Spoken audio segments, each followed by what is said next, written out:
Have you ever felt paralyzed by fear? Like your mind is a prison of worst-case scenarios? That was me 30 days ago.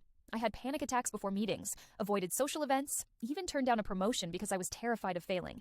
Then my therapist suggested something that sounded too simple to work. Write down every fear you have, big or small, for 30 days straight. I was skeptical, but desperate.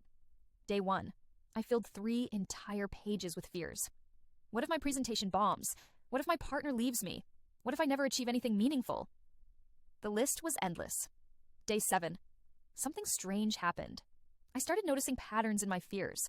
90% of my fears were about things that had never happened before, were completely outside my control, weren't even remotely likely.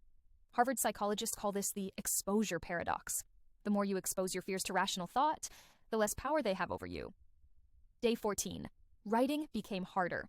I was running out of fears to list. When you force yourself to articulate your fears daily, your brain starts to recognize how irrational most of them are.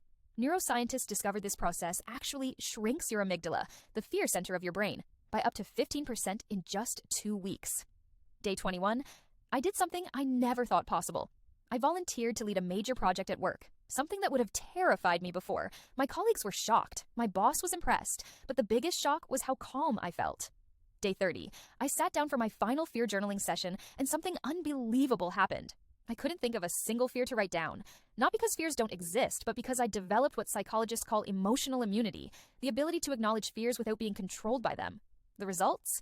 I accepted that promotion. I started dating again after years of avoidance. My chronic headaches disappeared. I sleep through the night for the first time in years.